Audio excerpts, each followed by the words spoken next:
from the city that never sleeps.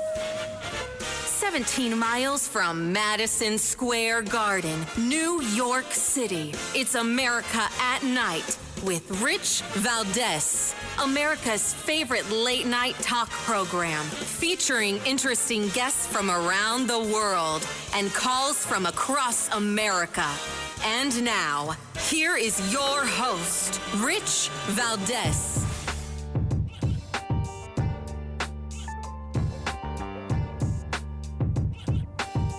Hi there, good evening, and what's up, America? I am Rich Valdez, Valdez with an S, at Rich Valdez on all of the social media. It's Friday night. Looking forward to your calls. Here's the phone number, 833-482-5337, 833-4-VALDEZ. And here we are, 7 minutes past the top of the hour. Plenty of items to discuss tonight.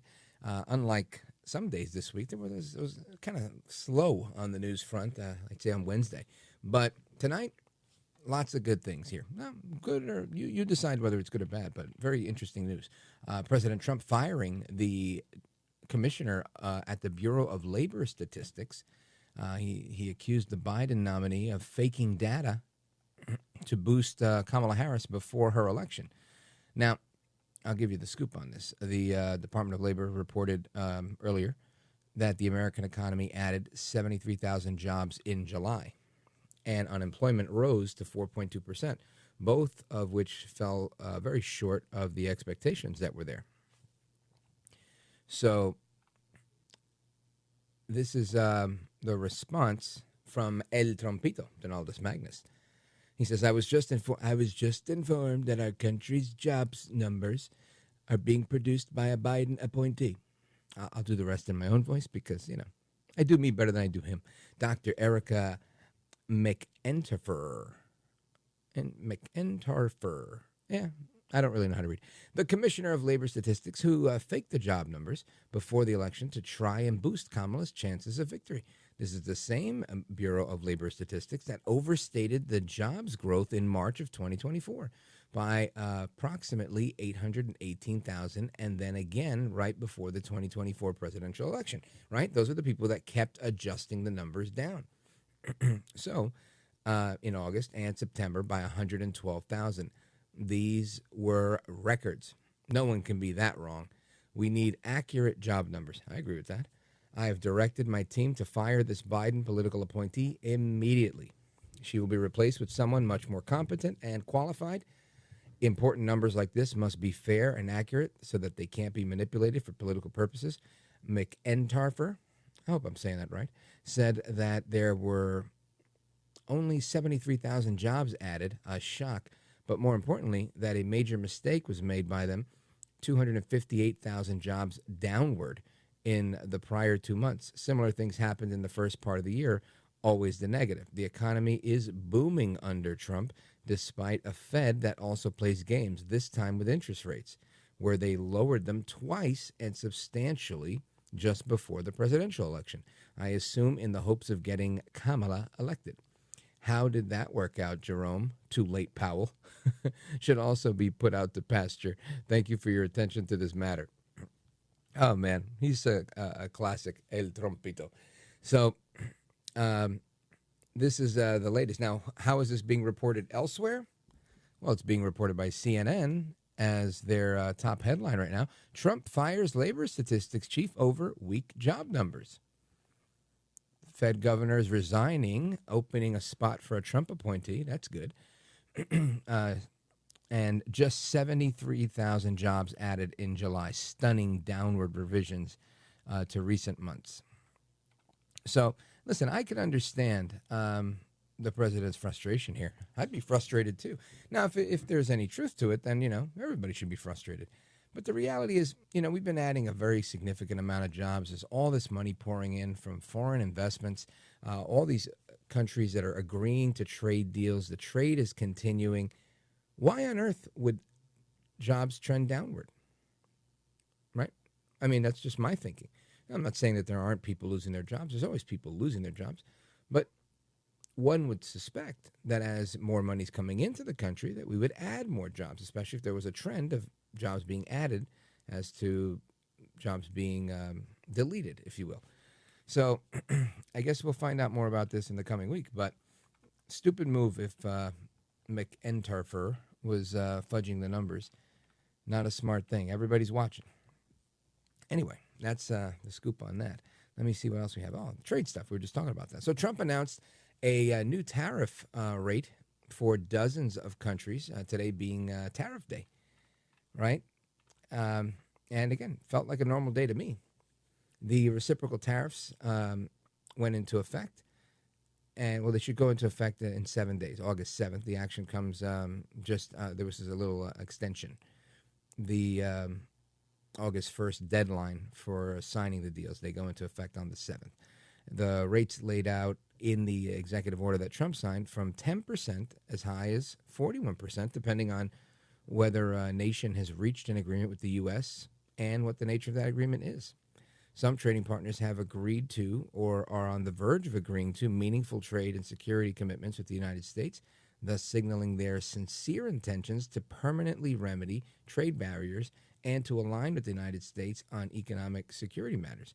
And that's what the president wrote in the executive order. So, very good. Very good. I mean, things seem to be one of the busier Augusts I've seen, right? We haven't seen a busy August in a long time, at least in my opinion. Now, there's a lot of other stuff that I want to get into. I want to get into a few things tonight. But I don't want to lose sight of the fact that it's Friday and that I did a lot of talking this week, and I didn't talk with We the People. I tried to talk, but, you know, I always feel badly when I leave people on hold and the show ends 3 hours later and they're still there because you could have called earlier. So I try to remind everybody, get your calls in early. Now, next order of business here. Listen to this. This is a tough one. A real-life Home Alone story. Unbelievable. Parents abandoned a 10-year-old son at a Barcelona airport so they wouldn't miss their flight. Who does that? This couple is alleged to have left their 10-year-old son at the airport in Barcelona after his passport had expired, so they wouldn't miss their flight to their home country, according to the reports. The son out of Europe, they reported that a terminal worker at the airport said the couple left the name of the airport. It's Josep Tarradellas Airport in Barcelona on Wednesday without their child, choosing to have a relative pick him up there. The air traffic control worker, who went by the name of Lillian, discussed the incident in a TikTok video, saying that the child was prohibited from flying because of his expired passport and also required a visa, so the kid wasn't getting on the plane. Isn't that wild? I mean, Home Alone was actually a little more innocent than this. They just, lost the kid. This one, they were like, oh, they didn't even bother to renew the paperwork and whatnot. That is wild to me. It really is. Anyway, I doubt if I ask if you have any stories like that, you ever left your kid at the airport, give me a call, share them with us. I don't think anybody's going to call in on that. But we got a lot in store for you tonight. Of course, winding down. It's Friday. It's summertime. And I am looking forward to chatting with you guys. Here's the number, 833-482-5337, 833-4-VALDEZ. This is America at Night with Rich Valdez.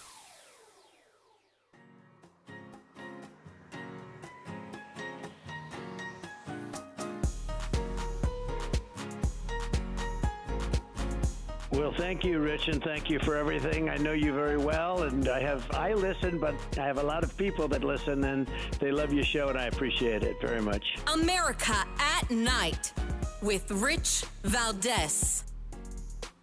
All right, amigos, welcome back. So I don't know if you guys remember, but Megyn Kelly, when she was with the Fox News Channel, she was moderating a debate between El Trompito and a whole bunch of others, and she asked him a question about saying derogatory remarks towards women, and Trump says, nope, only Rosie O'Donnell. Well, Rosie O'Donnell has surfaced again, and this time she was at a red carpet premiere for Burlesque, and she had an interview with Attitude Magazine, and she says that she needs Trump to see at least 3 musicals because he needs to become more aware of gays in America and a couple of other things. Listen to this. Hamilton, so he can actually learn about our founding fathers and understand exactly what it means to have the role that he has. I believe he feels we're in a reality show, and he's acting like it's some sort of ridiculous television program. Les Miserables. Must my name until I die be more than just an alibi? Must I lie? How will I ever face my fellow man? How will I ever face myself again? My soul belongs to God, I know. I made that bargain long ago. He gave me hope when hope was gone. He gave me strength to carry on.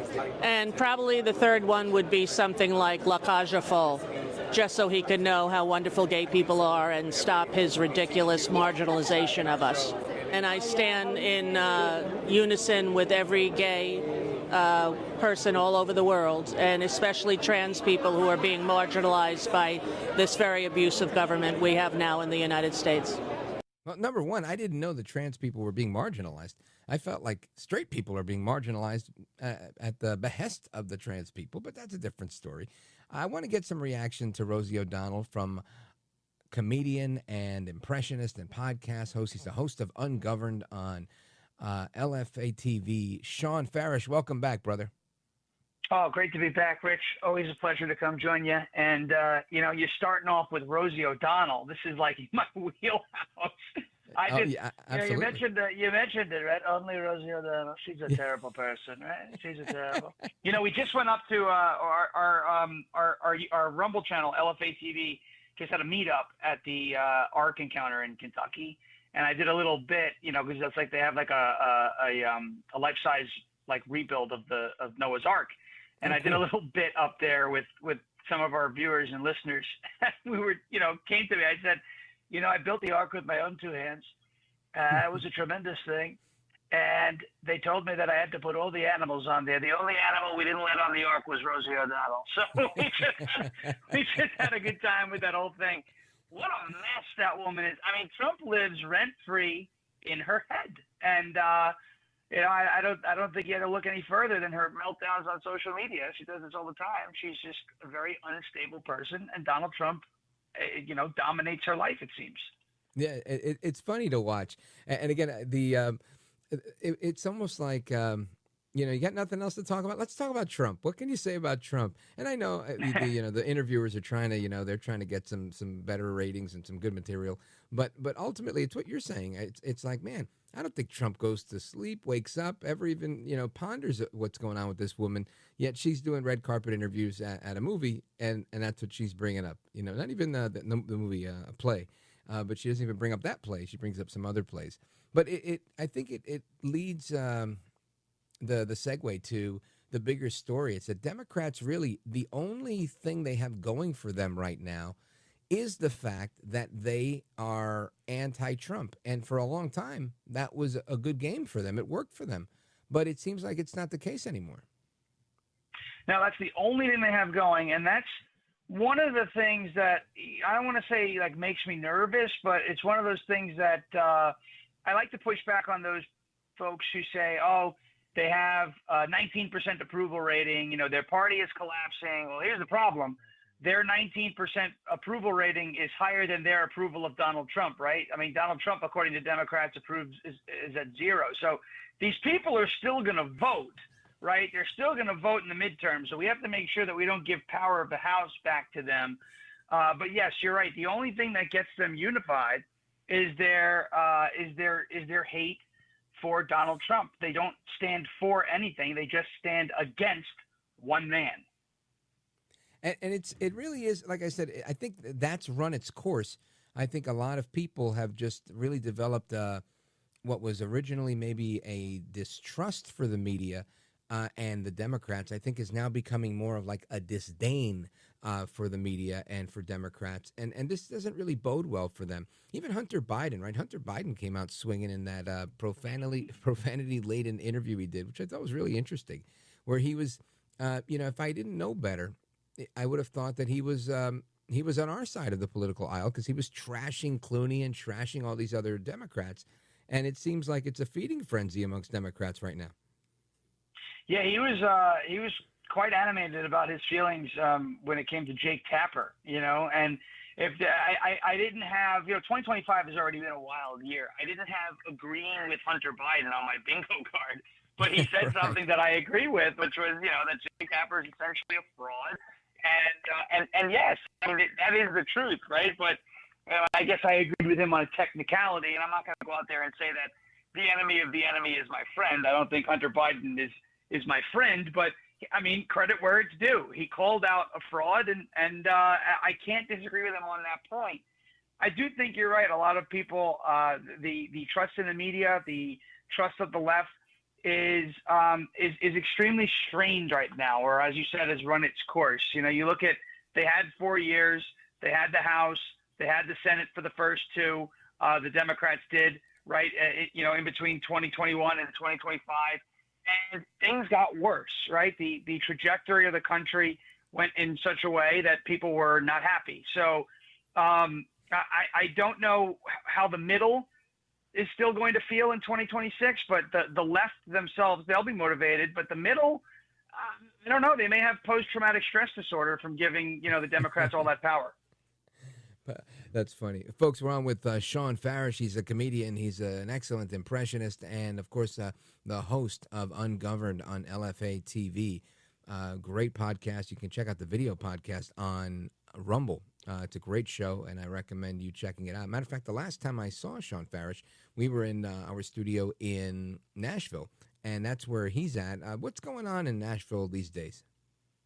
Well, we have the mayor of Nashville, who has been in the news a little while ago because of his stance against ICE and the illegal immigration. There's been some developments regarding a new project that may be coming to Tennessee, a tunnel that will connect the airport and downtown Nashville, which is something that will help with traffic in the region. But overall, Tennessee continues to do what it does best, leading the country in conservative policies and a better way of life than that of folks who are up in the or states in the Northeast. Tennessee just recently had their bill upheld by the Supreme Court, which banned quote unquote gender affirming care for minors. This was a bill that was passed in 2023. It was challenged by many left-wing advocacy groups, and it was upheld by the Supreme Court. So again, Tennessee continues to do what it does best, and there's a lot of people moving to the state. Hopefully they're not people who are leaving blue states because of what they voted for, right? I mean, I say to them, Tennessee, this is what I say to leftists who want to move to my state right now. Tennessee is closed. It is absolutely closed. Do not come here. You will catch fascism if you come here, okay? Don't do it, okay? Don't do it. Shawn Farash. I want to continue this conversation with respect to why the Democrats continue to fail. And I've got a clip of the chief data analyst from CNN, Harry Enton, who he typically, whenever he opens his mouth, you have to look at the co-host that's next to him. And they seem to brace for impact because he lately always delivers bad news for the anchors on CNN. But he's got some new stuff that came out, and I'm going to play it for us right when we come back from the break. And I want to get your reaction to that. And, folks, I want to remind you that we're on with Shawn Farash, and he's terrific. If you're not following him, you need to follow him. Check him out on LFA TV. His show is called Ungoverned. He's at Shawn Farash on the social media, and he's coming back with us. So, Shawn, stick with us. We're coming right back. Me, Rich Valdez, and our guest, Shawn Farash.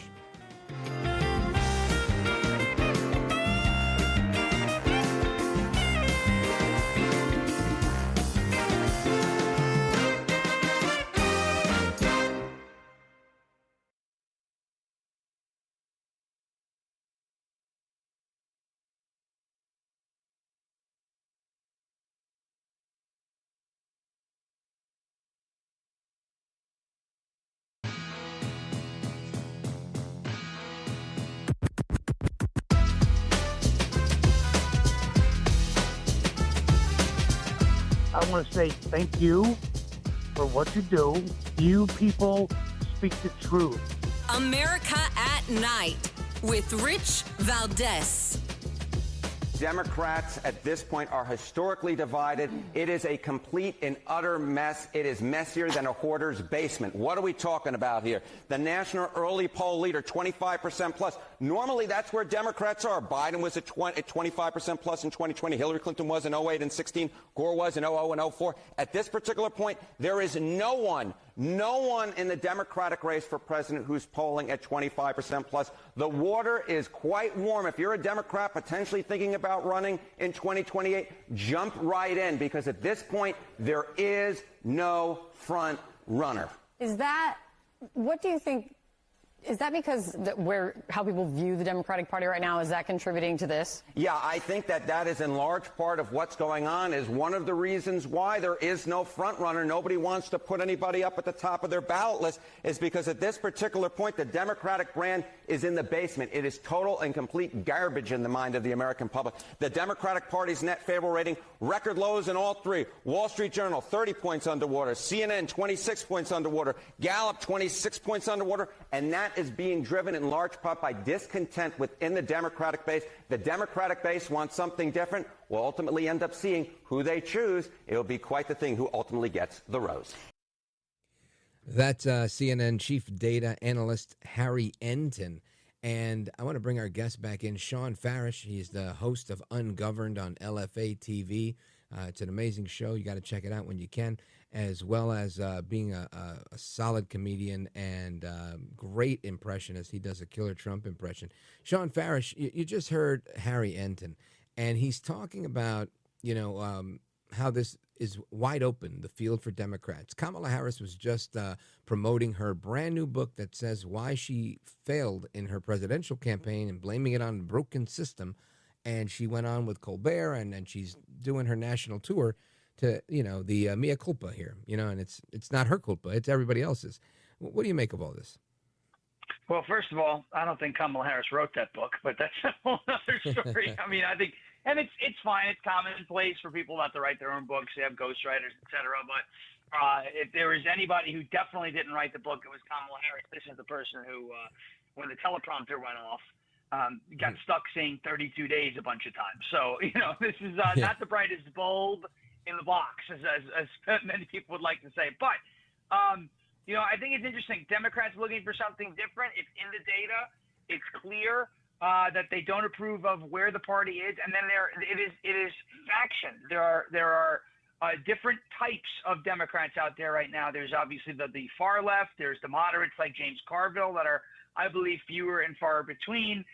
You have so many different factions of the Democrat Party essentially vying for power. At one point it looked like they were going to go full progressive, and then they ousted David Hogg on a technicality right over DEI, which was hilarious. It made me upset because I wanted David Hogg calling the shots at the DNC because he is another one of these people who I don't have a lot of respect for as an intellectual, right? So, or as a strategist. So, it's going to be interesting to see where they go with it. Gavin Newsom seems to be like the presumptive guy because he's really the only one who has any sort of experience, in an executive role right now at the Democrat Party, which is saying a lot. This is a guy whose state goes on fire every 6 months. So it's just, it's really going to be interesting to see what happens in a few years, who they put up. Yeah, I agree. And of course, it's always the battle between the hard left and the those that are trying to become, I guess what they call them, moderates. I don't know what they call them anymore, but like Elisa Slotkin, I feel like they're all birds of a feather and they just, talk a different game. But it is interesting to see how this is going, how it's a very leaderless environment on the Democrat side. But if I had to pick a leader for them, I'd say their leader is AOC, all out crazy herself, because she's the one that makes the most noise and really has the biggest following. And, she's the one that they're parading down Fifth Avenue in the Puerto Rican Day Parade to promote Mad Manny himself, Zoran, the commie running for mayor in New York City. And these are very interesting times. I think a lot of people are freaking out about Mamdani. And I think I look at him very similarly to the way I looked at Kamala Harris. And I think, I'd rather run against Zoran Mamdani than run against Andrew Cuomo. Right? Andrew Cuomo might have a likability factor with some people. Mamdani is, I think, an unlikable guy who's extraordinarily radical. We just have to let people know how radical he is. What do you think? Well, I think you bring up a very interesting point about Cuomo in particular, the fact that he does have a likability factor. And it's crazy that I'm saying that someone who came from New York, lived through the COVID era under Andrew Cuomo. Certainly, I don't see personally, I don't see the likability, but I do understand what you're saying objectively. There are people who will look at him and say, and his dad was governor before him. And I think that's a big part of it in New York.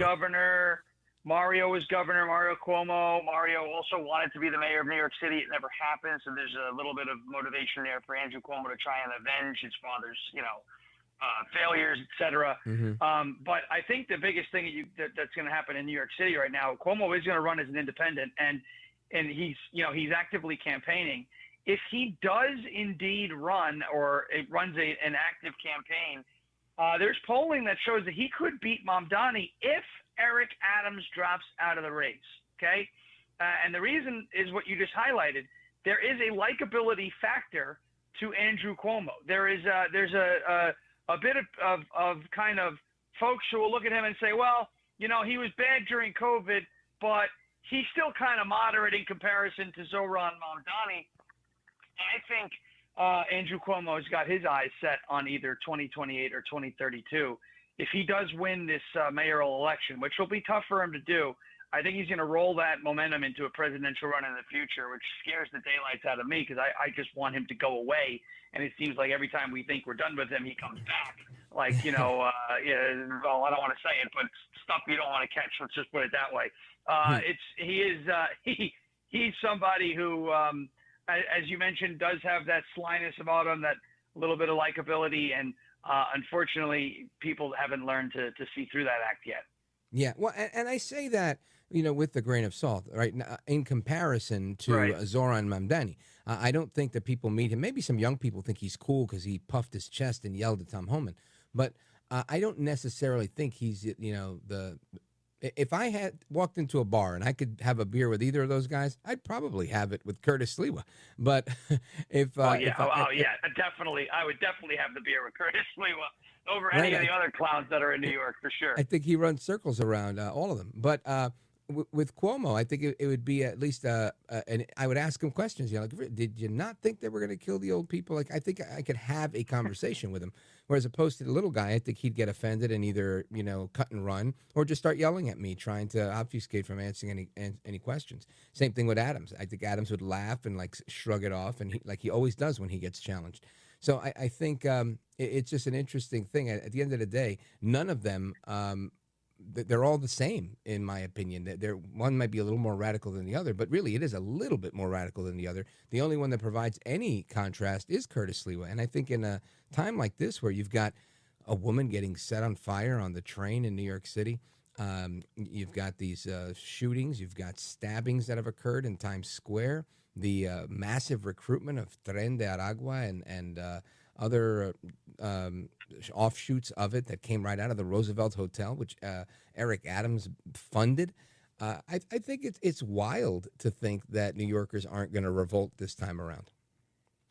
It's just the makeup of the city and a numbers game. And are there enough people who are willing to pull the lever in New York City for a Republican? And conversely, is the New York City and the New York Republican Party taking this race seriously? Because if Adams drops out, Cuomo has a better chance of winning than Curtis Sliwa does. But if Adams stays in and he splits the vote up, the Democrat vote from, between Mamdani, Cuomo, and himself, there's a small chance, but probably the best chance that Curtis has to win the race, because it's no longer a head-to-head race where, Democrat voters just overwhelm the Republicans. So New York Republican Party and New York City's GOP has got to take this seriously and look at this. They may have a chance to steal one. They may have a chance to kind of win with 33% of the vote. You understand? And that could wind up, being what saves New York City. Ultimately, the question is, are they taking it seriously enough to do it? Yeah, and I don't know the answer to that question, but I do know. I just look at history, and I look at how things have been handled in the past. I look at similar situations when you have candidates that have a hard way to go. Look at Donald Trump, right? Look at the GOP. That nobody took him seriously there early on. A handful of people did, and very faithful people, but they didn't. The establishment was like, oh, he's not. It sounded just like the Democrats. They totally wrote Trump off. And voila, he gets elected in 2016. Kudos to him for pulling it off. So I think you're right that there is, when you have this type of sentiment where with these three Democrats, it creates a pathway for Sliwa to step in and steal it. And from our lips to God's ears. Shawn, stick with me for just a couple more minutes. I want to make sure you get a chance to plug all of your stuff, but I got to take a pause right here. Folks, we're coming right back with Shawn Farash. This is America at Night with Rich Valdez. Call now, 833-4-VALDEZ. That's 833-482-5337. 833-4-VALDEZ. That's Valdez with an S.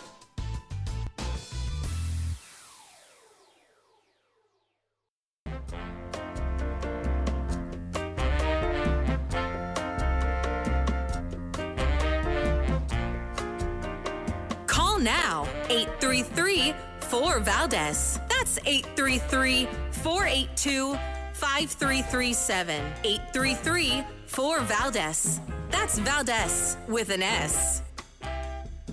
All right, amigos, welcome back. We're on with Shawn Farash. And Shawn, I didn't want to wrap up without giving you a chance to let everybody know what they can expect when they check out your show and where they can see you. What are you up to? Give everybody the scoop. Well, rumble.com/LFATV at 10 a.m. Eastern time, from 10 a.m. to 11 a.m. Eastern. That's where we are Monday through Friday. We have a lot of fun on the show, breaking down the latest news of the day, and we do phone calls on Friday and all that. We love hearing from everybody. And the other best place to find me is over on X at SHAWN_FARASH. Catch up with me there. We always have a good time chopping it up. And thank you so much, Rich, for having me on tonight. Really appreciate it. It's my pleasure, brother. Godspeed to you. I hope you and your lovely bride are doing well and killing it out there in Nashville. And I'm looking forward to either seeing you or speaking with you again soon, bro. Thanks, man. Sounds good. Thank you. Yes, sir. God bless. And amigos, to your phone calls we go. Is this a real-life Kevin McAllister story where the people in Barcelona left their 10-year-old at the airport so they could jump on a plane? If this would have been pre-9/11 where, you didn't have all that security, I would say, oh, yeah, just hang out right here. So-and-so's coming to get you. But in this age, it just seems a little off. But let's get your thoughts on this. Let's go to Trish. She's calling us from Falling Waters, West Virginia, WMAL. Go right ahead. Hi, how are you? Wonderful, thank you. Hey, I am pre 9/11. Back in the 70s, when I was about 6 or 7, my parents put me on a plane at BWI Airport, Baltimore Washington International. Mm-hmm. And of course, back then, I was in a little blue dress with white tights and white patent leather shoes because you had to dress to fly back then. And this was my first flight ever, and I was dropped off in South Carolina to my uncle. Back then, when you were a child and you flew, without incident. And back then, when you were a child and you flew alone, the stewardess took you up to the cabin so you could meet the pilot, and you got your own set of wings. How cool is that? Yeah, it's amazing, Trish, how times change, right? How times have changed. I don't let my grandkids walk to the post office. I know. My kids do that to me all the time. Whenever I go, no, I don't want you doing this, or I don't want you going there. It's too late. They just look at me and they're like, how did you get around as a kid? You grew up in Brooklyn, right? You used the subway. You did this and you did that. And when I moved to Jersey, same thing. And it is a different time. Ignorance was bliss back then. If I got into trouble, there was only a payphone. If there was a payphone around me where I could call 911 or put a quarter in it and call home. Otherwise, you were SOL. Today, everybody has a cell phone in their pocket. There's cameras everywhere. You would think it's a safer society, but sadly, it isn't. Yeah, and we were feral back then. You figured it out, right? We figured everything out.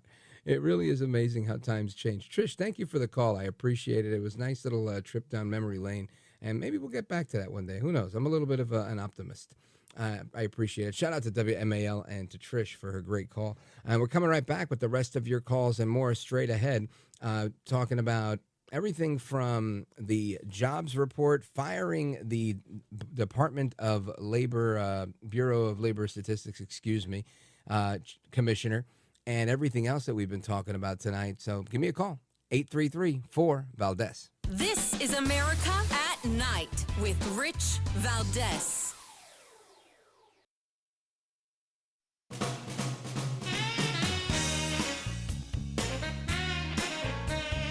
All right, amigos, welcome back. Rich Valdez keeping you company all night long. And there's an app out there called Tea.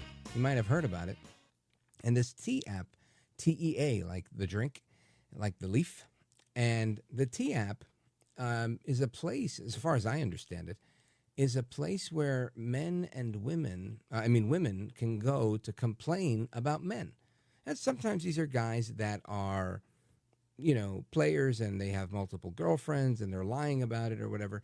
And they say, I'm dating a guy from this place. And it looks similar to some of these Facebook groups that exist. And I bring that up just because I happen to know somebody I went to high school with, an old friend, and bumped into her not too long ago. And she was telling me about, I was like, hey, how's your life? And she was like, oh, I was dating this guy. He was really great. And then I found out the whole thing was a lie. And I said, what do you mean? What are you talking about? And she said that this guy had a bunch of girlfriends in like a bunch of different places. And he was like simultaneously dating a bunch of girls that did not know about the other. And they all thought they were like exclusive with the guy. And it was just fascinating. And he had a trail of comments in on this Facebook page about people that do that. And it was just crazy to see that, she said, I did it on a whim. I put his name in there to see what came up. And she said, when it came up and there were like 12 other women that had a similar story just like mine, she was kind of beside herself. So I thought that was pretty interesting. So we're going to have some discussion on that this evening as well. And I want to get to a couple of other things, but before we get back to your calls, because there's a few things out there that I think are interesting. And we talked about Kamala Harris, right? And Kamala Harris, she's on with Stephen Colbert last night, and she says that there's a lot of leaders in the Democratic Party. Listen to this. Who's leading the Democratic Party? I'm just curious. There are lots of leaders, and there's generally a leader of the Democratic Party. Like, oh, that's the leader of the Democratic Party. Who comes to mind? I think there are a lot of, I'm not going to go through names because then I'm going to leave somebody out and then I'm going to hear about it. But let me say this. I think it is a mistake for us who want to figure out how to get out and through this and get out of it, to put it on the shoulders of any one person. It's really on all of our shoulders. So she's blaming everybody she can blame. Everybody except herself. You know who I have to give credit to any politician who says, I didn't really run a good campaign, right? I messed up. I was short-sighted. But she's not doing that because people respect that type of, transparency, that type of vulnerability. You've got to just say, hey, man, I screwed up, right? And this is why I think Trump won. I think there were people on the fence about Trump back in 2016. And then they came out with the Billy Bush tape, right? The good old Billy Bush tape. And Billy Bush and Trump saying you got to grab him by the whatever. And I think, one, the people that didn't like that didn't immediately feel, I'm going to use the word kinship, right? I know I did. I was like, I heard that and I was like, oh, he's normal. He talks, like he sounds like me and my friends talking over there. And again, we don't use that particular language, but come on.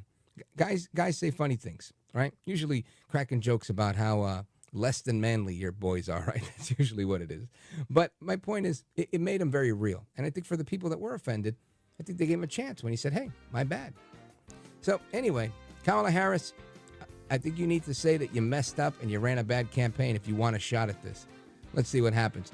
All right, amigos, we continue with this conversation. There's a lot more show to come, but in some parts of the country, this is the end of the road. So to you all, I say, hasta la próxima. Take care, good night, and God bless you, America.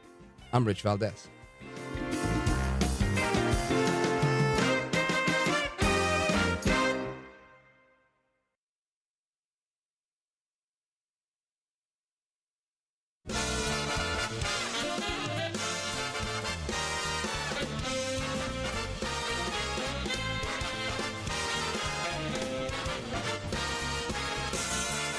Live from the city that never sleeps. 17 miles from Madison Square Garden, New York City. It's America at Night with Rich Valdez. America's favorite late-night talk program, featuring interesting guests from around the world and calls from across America. And now, here is your host, Rich Valdez. Hi there, good evening, and what's up, America? I am Rich Valdez, Valdez with an S, at Rich Valdez on all of the social media. Welcome to the Friday night edition of the program. It's another hour where I get to be with you guys. Blessed to be here. The time, 7 minutes past the top of the hour. If you want to join us on our late night national town hall conversation, afternoon if you're in Hawaii, then give me a call, 833-482-5337, 833-4-VALDEZ. And while we were having a great time here talking about everything going on in America at night, guess what? Kamala Harris was making a comeback. Not only Kamala Harris making a comeback on the Stephen Colbert Show, the Late Show, but yesterday, Joe El Baboso Biden also made a comeback. See, I had the dynamic duo, Joe El Baboso Biden and Kamala Harris coming back. You would have thought this would have made more headlines, but it didn't. It wasn't really that strong of a comeback, but I just thought it was interesting to say the least. And there's other real news going on besides these guys coming back to be retreads. We've got the commissioner, the head of the Bureau of Labor Statistics in Washington, fired by El Trompito. He says it's because of the way they've been cooking the books since last year, trying to help Kamala Harris, and the latest infraction being faulty reporting on this last report. Listen to this. You have some breaking news coming from the White House as a result of this jobs report. What can you tell us? We hadn't heard directly yet, Tom, today from the president himself. They always remind us, check his Truth Social account for his thoughts. Right after we last spoke, he Truth Socialed this. He says that he's learned that the head of the Bureau of Labor Statistics is a woman named Dr. Erika McEntarfer, who was nominated during the Biden administration, and notes that there have been revisions to monthly jobs reports before. Notably, he calls out one from March 2024 that was overstated by 818,000 and then revised again around the 2024 election. And what he says here is, we need accurate jobs numbers. I have directed my team to fire this Biden political appointee immediately. She will be replaced with someone much more competent and qualified. Important numbers like this must be fair and accurate. They can't be manipulated for political purposes. So that's a report on what's going on with El Trompito Donaldus Magnus, the 45th president and 47th of these United States. And that's coming from Charlie DeGatta, senior national security correspondent at CBS News. But that wasn't the only news we've got. We also have Ed O'Keefe. I'm sorry, I got that backwards. That was Ed O'Keefe. I want you to hear the national security piece from Charlie DeGatta. Listen to this one. All right, now to a dramatic escalation between the U.S. and Russia. President Trump has taken to Truth Social, saying he is sending, quote, 2 nuclear submarines to be positioned in the appropriate regions, just in case these foolish and inflammatory statements are more than just that. Now, the declaration is in response to former Russian President Dmitry Medvedev's comments, saying that each new ultimatum that Trump makes toward Russia in pressuring an end to the nation's conflict with Ukraine is a threat, I should say, and a step towards war. Joining us now from the Pentagon is CBS News senior national security correspondent Charlie DeGatta. Charlie, good to have you on, my friend. What more are we learning? Do we know where these subs are headed? Tom, I just came back from Navy, and I got the answer that I was kind of expecting, which is no comment. And there's a reason for that, is because the Navy never divulges the location of their submarines unless they are tasked to do it in order to send a message. Now, in terms of positioning, there are always a few nuclear-capable submarines on patrol, but they don't have to be on patrol to pose a threat to Russia, because in terms of the nuclear-armed submarines, and there are 2 different categories there, they can pretty much hit Russian targets from almost anywhere. So this is the latest with that, right? And Trump taking decisive action. The Russians just talking a lot more smack. And I'm not trying to provoke them into a fight. I think Trump is trying to be careful. But this Medvedev, who, again, the guy's almost 60 years old. He's been president of Russia. He's been prime minister of Russia. He has, he's of considerable influence when it comes to Russia. I feel like he says the things that Putin, would rather not say. And I don't know if he's helping, but he's taken a very aggressive posture on Twitter saying, look, we are not Israel and we are not Iran. And kind of, saying, hey, be guided accordingly. And I don't know. I think, it sounds like a lot of talk to me, but I don't think it's helpful. And usually when this guy's talking, it's not helpful. But he's, I'm not a very tall guy. I'm 5'8", and he's shorter than me. So I think there's a little bit of Napoleon syndrome there, for being frank here. But that's the scoop on what's going on with foreign affairs. And if anything develops from that, I will bring you the latest on that. And, of course, I want to get into a little bit of other stuff, some fluffier Friday night topics. But I also want to, a little bit later, I want to talk about, just revisiting all the stuff that keeps coming out, right? Yesterday they found the burn bag, or they found the burn bag on Wednesday. Then we found these documents that were declassified yesterday morning. And today we find more emails that have been declassified that, again, directly confirm what's been suspected all along about Hillary Clinton and her involvement, direct involvement, and what that means. So we're going to talk a little bit about that a little bit later. But I want to talk about this app that I was telling you about, because there's this app, and I want to say it's a dating app, but it's not necessarily a dating app. It's called The T. And one columnist from the Post says that it was filled with dating dysfunction, porn addicts, sexually transmitted infections, and cheaters. And just going on to say a lot of things. Like, they basically take screenshots of people and malign them and ridicule them and just say, hey, look, this is this guy, and stay away from him. He's this, and he has this, and he's whatever. And other people asking, like women saying, excuse me, have you dated my husband? Here's his photo. One woman saying, look, seriously, I'm not in an open relationship. Someone went to the length of finding an email for the reporter from the Post and asking, questions about her own dating life.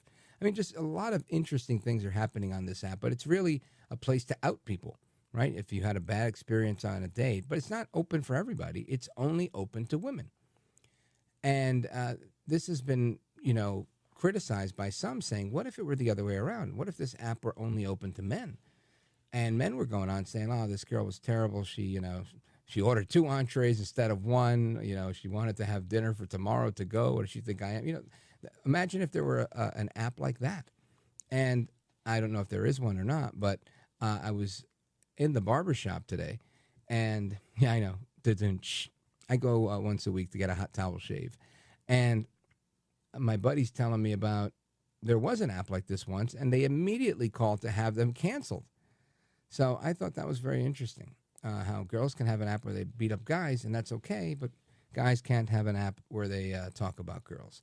So I want to bring in one of the pros here, a heavy hitter, Toni Bergquist. She is a matchmaker to the rich and famous, and she knows what's going on. And I want to get her take on this and really have a little bit of a conversation about it, because this thing is wild. Apparently, they were just hit with a data breach, and now there's all sorts of lawsuits going on. But my concern's not the data breach. I really want to know, what people think about an app like this. So keep it locked right here. We're going to have that conversation. We're going to talk about the other political headlines of the day and everything else, plus your calls. It's Open Phone America, 833-482-5337, 833-4-VALDEZ. This is America at Night with Rich Valdez.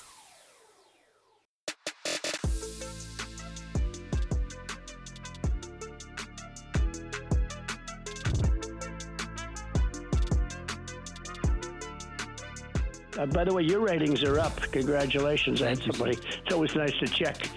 I like to see, even if they're friends, I like to see how are they doing. Are people listening, right? That's but right. You're doing great. America at Night with Rich Valdez.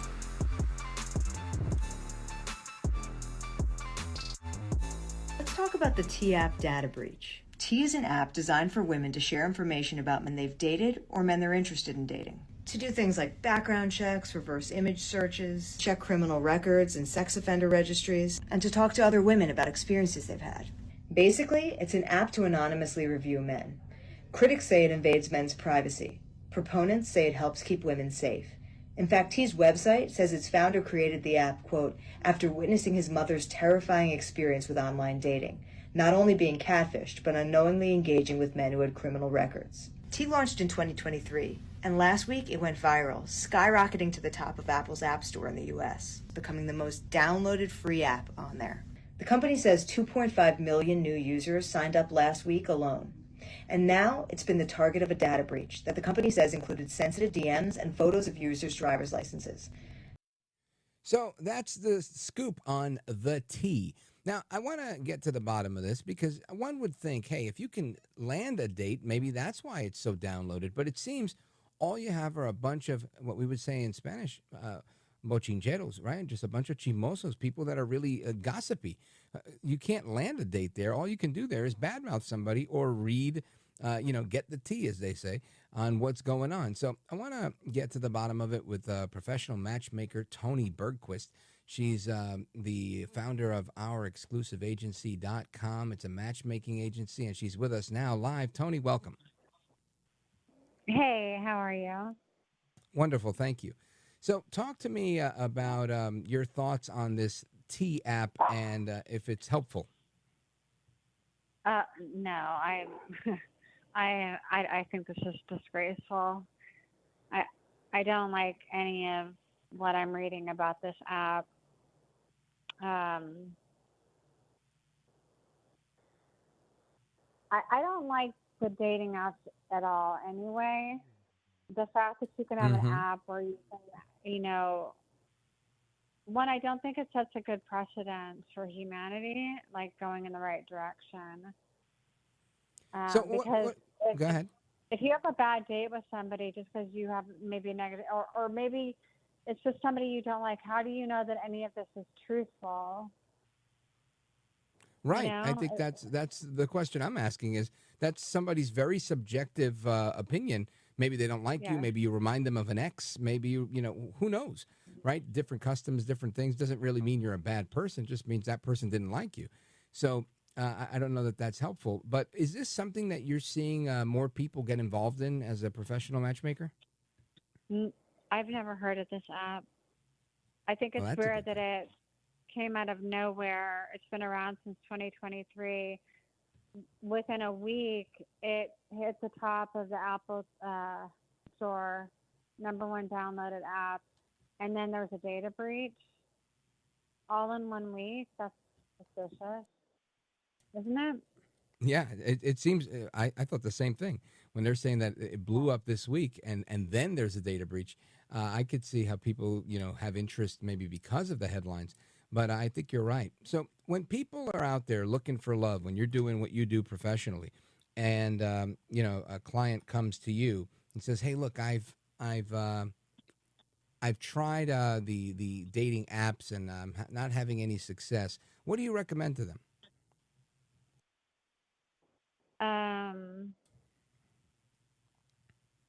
Well, it's so hard nowadays because a lot of people do not want to approach each other. But I try to recommend, like, if you see somebody, if you're out, I mean, obviously you need to make yourself available. You need to go out if you really want to meet somebody, to look at each other, to make eye contact. I mean, literally just put yourself out there like people did 20 plus years ago when we had none of this technology. On the opposite end of the spectrum, I've just collaborated with 25 of the top matchmakers in the United States. It's tough to hear you, Toni. Speak closer to the phone microphone, please. Oh, can you hear me? Yeah, go right ahead. So there's a collaboration and development right now with myself as one of the matchmakers, with 25 plus matchmakers, we have a private database where we are going to be collaborating and helping more singles, because all of these things are not helping the dating world. They're not helping singles. Bashing people that you're dating on an app does not help anybody. Right. It doesn't seem like it does. And everything about it is a negative connotation, because if you are dating, I think the best thing is to leave a date that might not lead to anything. You can always have the experience to lessen what you want, what you don't want, and you can learn more about like what you're actually looking for or what you're not looking for. Sure. In a healthy way.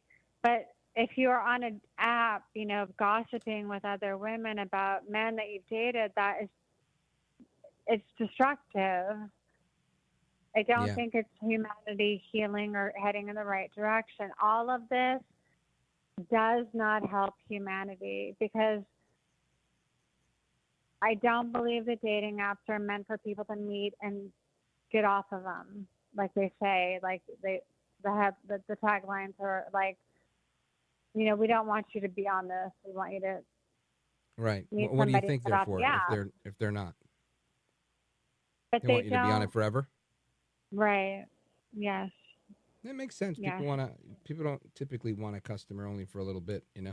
They want. Well, you to none come of back. them are. There are free options, but I mean, for Bumble, you have to pay. Like it's like I don't know, like $100 a month. As a woman, if you want to see the men that have liked you, you have to pay. So the women have to pay, the men have to pay. So why would they want to lose that revenue? It's a business. And that's the problem when the dating industry is an industry. They want to make money, right? So look at where we are now. The introduction of dating apps might have been a cute idea in the early 2000s, but now half our population is single. And and then, right? And there's more apps than ever. More apps than ever. There's more, and I air quote, options, but they're not, because women have a perception of what men are experiencing on the apps, and men have a perception of what women are experiencing on the apps, and they're always wrong. Yeah. Toni, I want to thank you for the time. I have to take a quick pause here, but I want you to let everybody know how they get in touch with you. If they're in Orange County or wherever you guys service, let everybody know. I'm in Dallas, but we are this collaboration, this 25 plus matchmakers. So you can go to ourexclusiveagency.com and click the link to be directed to this website. The women do not pay, but everything is confidential. So Ourexclusiveagency.com, right? Yeah, OUR, yes. And we are going to help a lot more people. But we will, every matchmaker will know their client. Well, thank you for being with us. I appreciate it. The music means I got to go. Toni Bergquist, professional matchmaker. Check her out at ourexclusiveagency.com. And amigos, your calls and more coming up right now. We're going to New York, Florida, South Carolina, Idaho, and more. The call lines are flashing. Here's the number, 833-482-5337, 833-4-VALDEZ.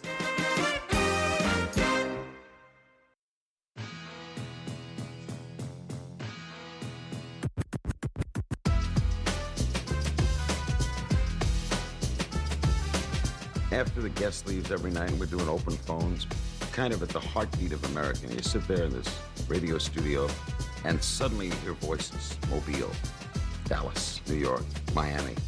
And there's kind of a conglomeration of America all in one room. America at Night with Rich Valdez. All right, amigos, welcome back. It's Rich Valdez, and we're going to the phones, 833-482-5337, 833-4-VALDEZ, if you want to join us on our program. And let's see, where do we go? Let's see who's been on hold the longest here. Bear with me. Hold on. Let's do Bill calling us from Bethlehem, New York. WGDJ, go for it. Yes. Well, hello. I would like to state certain facts. They say those who forget history is doomed to repeat it. And not only that, but if you look at history, like Joe Biden, Woodrow Wilson, both in their last term, so to speak, was not in control of their presidency. Yeah. Ronald Reagan, Donald Trump, both were shot. And Moses and the Egyptians, Boulder, Colorado, and the Egyptians. Not only that, but God told Abraham, I will bless those that bless thee and curse those that curse thee. And to prove that, he got even with those Iranians for what they did to those Jews on October the 7th of 2023. And I'm just so shocked that people don't understand that Democratic Party. The Democratic Party doesn't exist anymore. The Democratic Party is only a name. The Democratic Party is actually Sodom and Gomorrah, and AKA socialism and communism wrapped up into one. And they're always trying to trick people to believe they want them to be free, but in reality they don't. And I can assure you, God is in control of Father,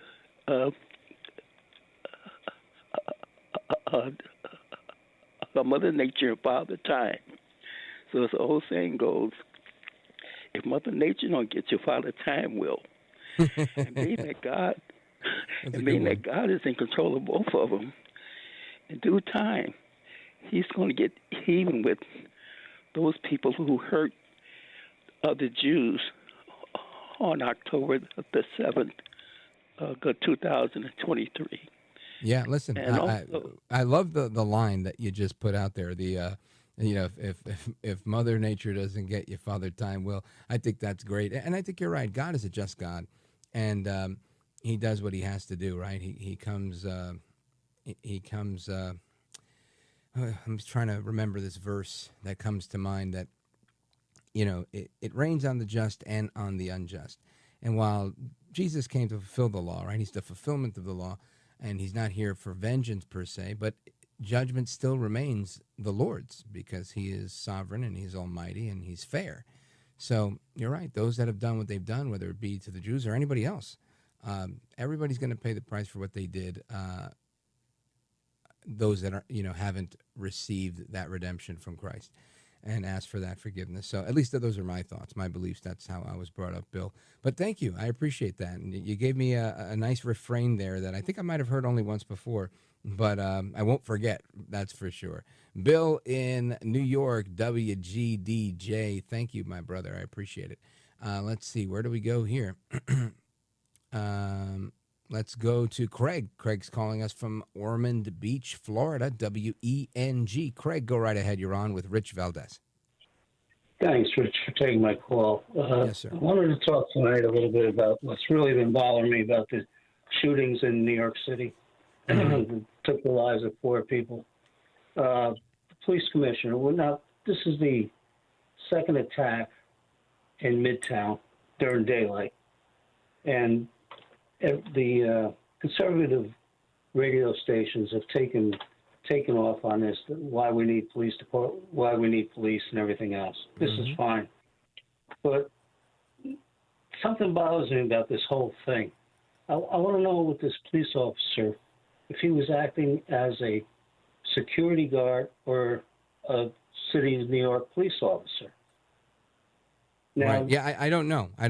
I would have that same question myself because the reports were a little conflicting. I don't know if it was like a detail that they hired NYPD to provide security or if it was an off-duty NYPD officer providing security as a second job. But what would the distinction for you be? Today, what bothers me is I believe he was moonlighting. I believe he was not an officer for the city of New York, but he was moonlighting as a security guard. Now, this police commissioner, I don't know her. I went through the diversity of New York State Police back in You talking about Commissioner 1978. Tisch? Yes. Mhm. I have no idea what her qualifications are or anything. But what She was bothers me sanitation is- commissioner before that. She was what? She was sanitation commissioner before being police commissioner, and she was the head of IT for the police department. Okay, beautiful. Well, that's a problem with me right now. The murders in broad daylight. I don't see any beat walkers anymore on the police department. None. Yeah. I'm going to call him a security guard at the time because I think he was moonlighting at the time. I have my security license. I worked on a small town police department in upstate New York for 27 years. And I really believe New York City now is subject to many, many lawsuits and big time money through this problem that we have with this commissioner. All right. Well, we'll leave it there. Thank you for the call, brother. Listen, I'm not an expert on Commissioner Tisch. What I will say is that I know that I think a lot of people give her a lot of credit, and she seems like a very nice person. But I don't see the improvement that the numbers suggest is there. Right? People are saying, "Well, look at the numbers. I mean, she's doing such a good job." And I'm just thinking, oh my gosh, don't believe your lying eyes. I mean, there's a lady on fire in the subway. And I say that laughingly, not because it was funny, because of the incredulous nature of statements like these. You had a little kid that got shot in Times Square. You had a woman that got shot in Times Square. There's multiple shootings, daytime shootings in Times Square. I mean, all sorts of things are happening in the city. And to say that, we're doing better and we're making it safer, and I don't know. I live in North Jersey, minutes away from Manhattan, and I don't know anybody who wants to go to the city to hang out. Anybody. So I don't know. Call me crazy, but I don't think that the numbers are as accurate as people are saying they are. And again, your numbers are going to look great if you don't arrest people. I appreciate it. Shout out to WENG in Florida. I'm coming right back with the rest of your calls. South Carolina, another New York call. We got Idaho on the line. We're going to get to you too. 833-482-5337. 833-4-VALDEZ. This is America at Night with Rich Valdez. Call now, 833-4-VALDEZ. That's 833-482-5337. 833-4-VALDEZ. That's Valdez with an S.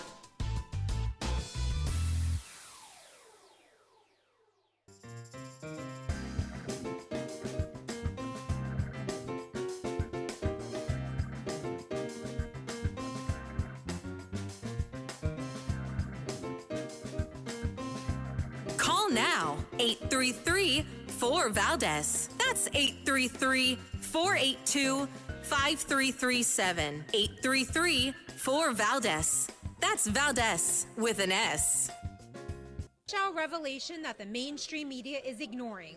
Newly declassified intelligence confirms that Hillary Clinton herself approved a covert operation allegedly devised by her aide, Julianne Smith, to fabricate the Trump-Russia collusion and unleash it on the American public.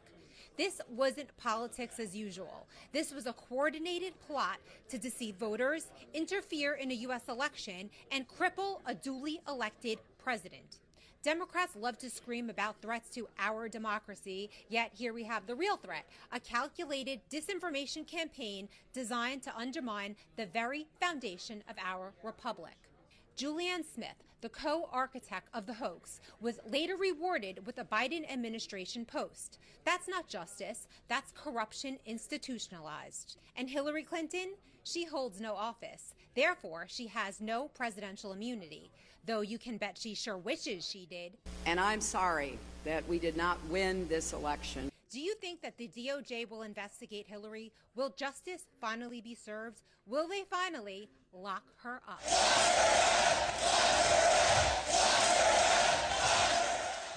All right. That's a report from Cara Castronova at the White House. And I don't know if they get locked up. I don't know what happens with this. We're going to get to the rest of your calls on taking planes, going places alone, dating, all sorts of stuff. But first, I want to get some reaction to this. Let's go to Paul, calling us from Boise, Idaho. KBFI in the building. Go ahead, Paul. Good evening, Rich. Thanks for taking my call. Yes, sir. I was just I was catching the news on the radio, and about 8 months ago we had over down in Cuba. I don't know if you recall, there was two sets of subs that were damaged, and they were Russian subs, and they were bringing them into Guantanamo, I think it was, and so they parked them right outside there, and the only way we knew they were there was the CIA took a couple of photos and sent them around the world to show that they were there. So anyway, long story short, today I'm listening to the radio, and because of the way Putin's been acting, the monster of Moscow, I call him,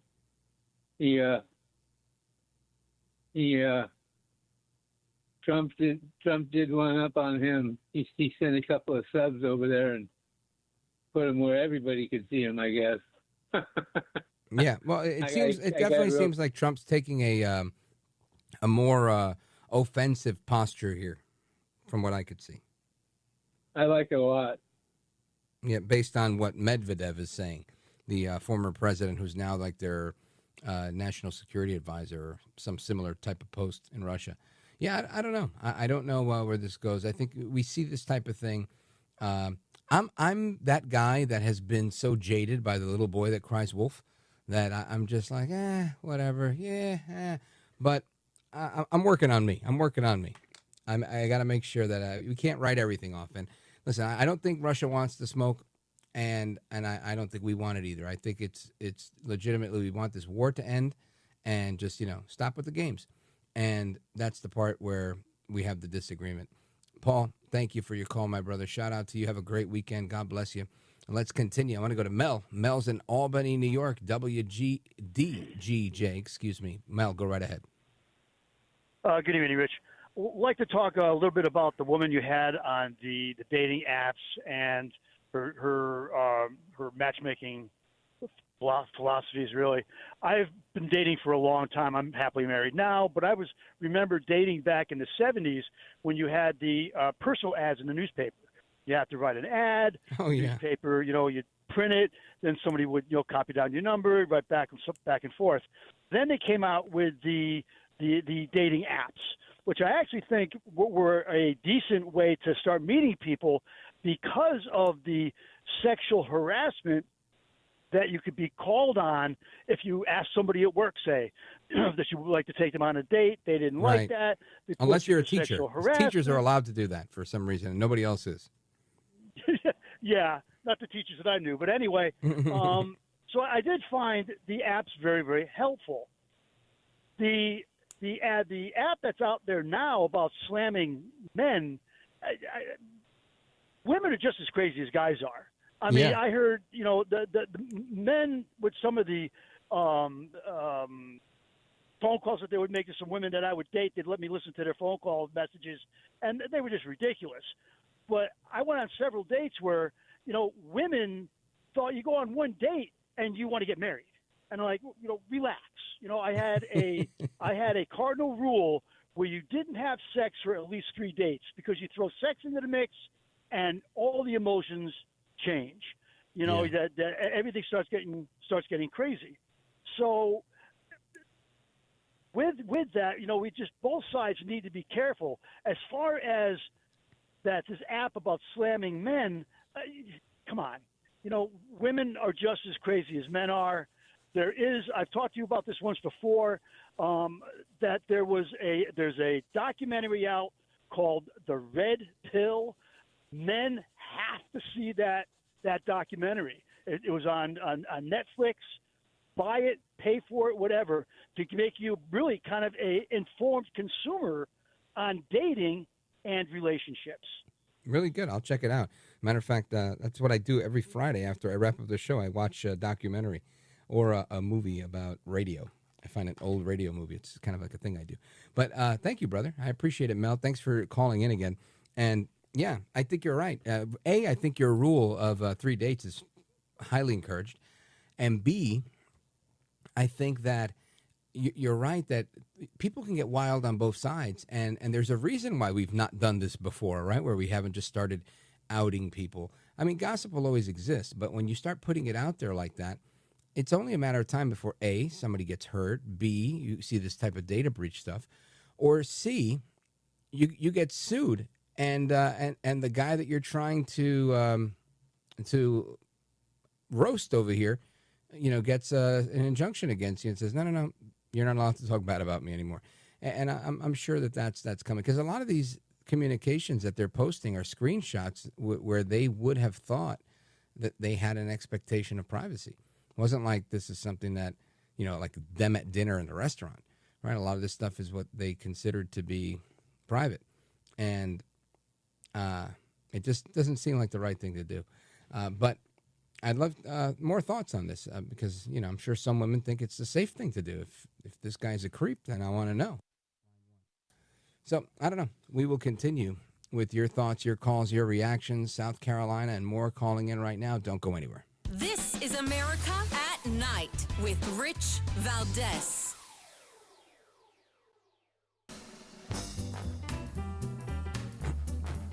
All right, let's go to Angelo, Chicago, Illinois, WLS. Angelo, go right ahead. Amigo, buenas noches. Buenas noches. How are you, brother? I want to talk. I'm doing great, brother. I'm just, I'm glad that I came from the dark side to the light side, or whatever you want to call it. I used to be a Democrat. I'm a Republican for the rest of my life. How'd that happen? It to be called down the middle. Well, got tired. You grow up and they tell you, this is the party you need to vote for. This is the party you need to vote for. And as you get older in life, you start connecting the dots and, crossing the T's. And you're like, okay, this don't make no sense. You got to go with common sense. You know what I'm saying? Right. And that's how I made my switch. And, I'm happy with I see what's going on with the party nowadays. And nothing's perfect, but we're going in the right direction. But the reason I called, and I know I'm limited on time, so I'll give you the reason I called. This campaign with this young lady, Sydney, wearing the jeans, and then they used the word jeans, G-E-N-S, and everybody's going crazy. Oh, you guys are being racist. Anyways, I listened to a program. I won't say what station. And I listened to them because we have the same point of views. And then they quoted, or they took a soundbite from the professor that is, I guess, conducting or standing up for the folks that are trying to sue American Eagle or whatnot. And he explained very clearly that, if you meant to use the word jeans as a double entendre, then stand on your, 10 toes and stand your ground and say, yeah, we meant that as a joke and no need to apologize. I didn't see nothing wrong with that. Okay. And then he goes, but if you said it in a way to offend people, then you need to apologize. So he explained that very clearly. The hostess, and I'm not trying to criticize nobody. I just want the program that I listen to and the hostess to call it straight down the middle, because the other side, they're flip flopping. They lean to whichever way is convenient for them, and I don't want that to happen to our hostess or to our program. And that's just what I just want. I get it. Listen, I think say what you want to say, and if you make controversy, you make controversy. Where would I be if I couldn't say what I wanted to say? But I appreciate the call, brother. Angelo in Chicago, Illinois, thanks for the call. Hope you'll call back again soon. Robert, we're coming to you in the next hour as well. Folks, keep it locked right here. It's Rich Valdez. We're doing calls and a lot more to go. Don't go anywhere.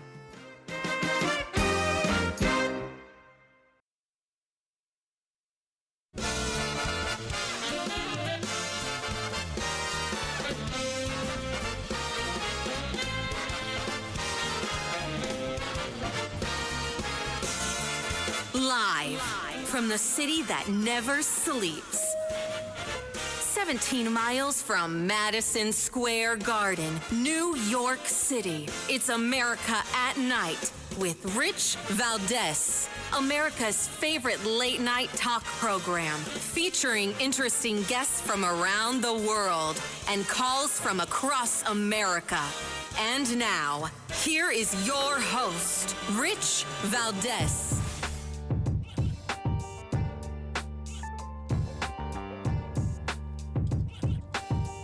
Hi there, good evening, and what's up, America? I am Rich Valdez, Valdez with an S, at Rich Valdez on all of the social media. Friday night edition of the program. We're live and national, back for another hour. If you want to join us on this late night national town hall conversation, I encourage you to do it. Here's the number, 833-482-5337, 833-4-VALDEZ. And I got to tell you, I'm a little off script here, but I love doing a call-in show that's national. Why? Because you get to talk to people from all over the country, number one. Number two, a lot of people don't do it anymore. It's not a thing like it was in radio some years ago. Even local stations have abandoned doing calls. And I think that's a mistake, you know. Sometimes we get too caught up in thinking whatever we're thinking that we don't want to hear what other people are thinking. And I, for one, I love to hear what other people are thinking. Whether I agree with them or not is obsolete. It's beside the point. I just want to know what's out there because it's empowering, right? It's empowering for me to walk away from this, and you all, because we're kind of doing it all together, walk away from a 3-hour show, and you say, huh, so, at least from the people that called in, that's the sample size that we have of, this late night national town hall conversation. And it's eye-opening, right? It really is when you start to talk to people. So I appreciate it, and I just wanted to put that out there. Anyway, I want to get into a couple of things. We're going to get to the rest of your calls, as I mentioned. There's also a few things that I want to talk about here. We've talked about this app called the T app and how this data breach really messed a lot of people up. We've also had some discussion about what's going on with the Democrat Party. The Democrat Party seemingly imploding before our eyes, right? Really, it seems that every poll that comes out, they're less popular. Kamala Harris on Stephen Colbert's show saying that, look, there's no leader, and she's saying that because there isn't one. She says there's a lot of leaders, right? But in reality, he's asking the question that there's no leader because that's what all the data is showing. There is no clear front runner. If she's not running for president, who is? And yet she played coy on it, and not like coy like I'm not. I almost got the sense that she was saying like I'm not running.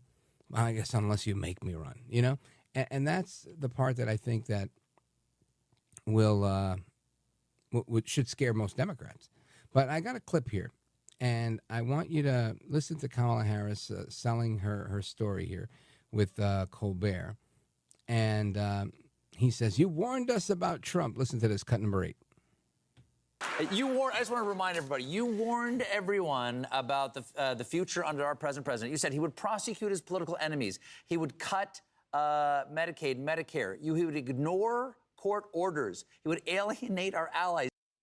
Stephen Colbert, you're sitting there making millions of bucks until you don't make them anymore with another lady that's making millions of bucks. And guess what? She's the one that ran against him.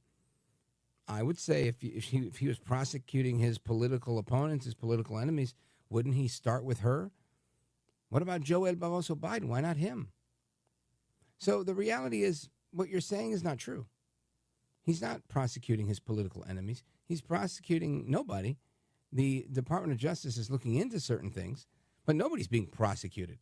So for you to sit there on TV, maybe this is why you're not going to be there much longer, because nobody's getting prosecuted. This is why Republicans are upset. But yet you want to say he's prosecuting his political enemies? Come on, man. Go ahead. He would give massive tax cuts to the rich. And I know you're not here to say I told you so. But would you like to?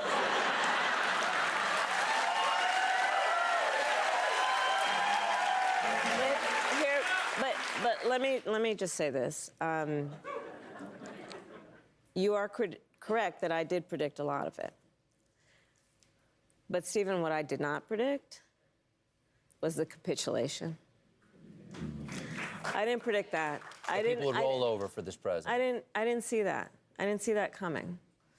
And perhaps it's naive of me, someone who has seen a lot that most people haven't seen, but I believed that on some level, there should be many who consider themselves to be guardians of our system and our democracy who just capitulated. They've capitulated to what? To just doing what's right? The Guardians of the Galaxy that she's talking about over here? It's amazing how she won't take any accountability for saying, look, I realize that it did not work. I was not able to get everyone to vote for me because I brought in Megan Thee Stallion. I'm not able. She needs to be able to say, look, we messed this thing up, right? It's my firm belief. And what we want, you don't have to agree with me. Whether you agree with me or don't agree with me is irrelevant. But the fact pattern remains. On Trump's rally, on the date of Trump's rally in Madison Square Garden, where the guy makes this stupid joke about Puerto Rico that didn't even land right. It wasn't even funny. Nobody laughed.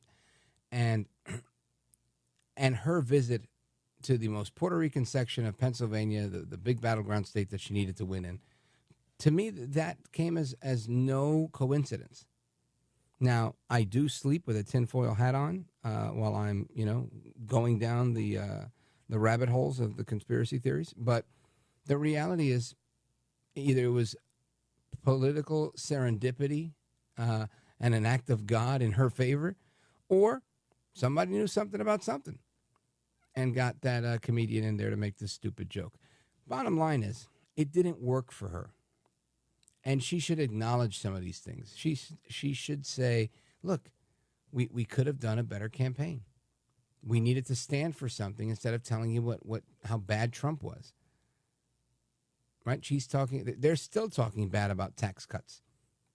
I don't know how many people believe this. I really don't. But I don't think the majority of people think tax cuts are bad, even when you add the word for the rich. I don't think most people care. Tax cuts are good. They're good for everybody. It's not like only rich people are getting tax cuts. When rich people get tax cuts, that works its way around. And it's not that that's the case. No, lots of people are getting tax cuts. But my point is, somebody told me years ago, and I had to agree with them.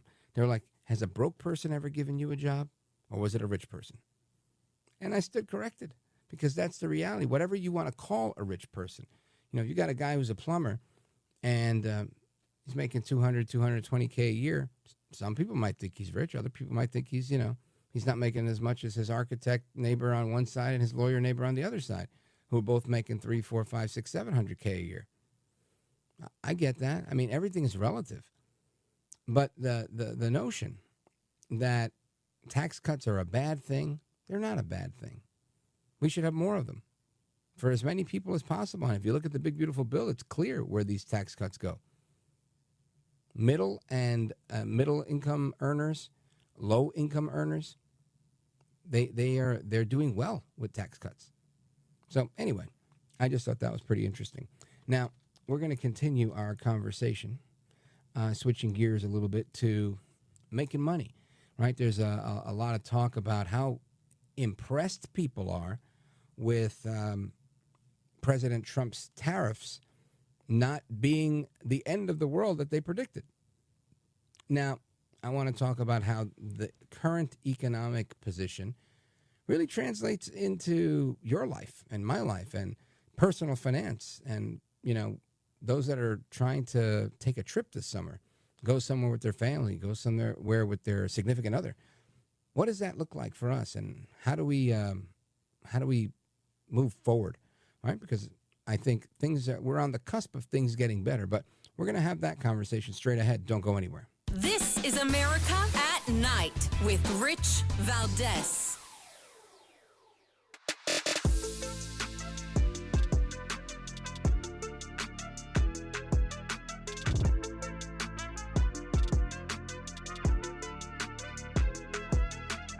I want to listen to you, Rich, all the time. America at Night with Rich Valdez.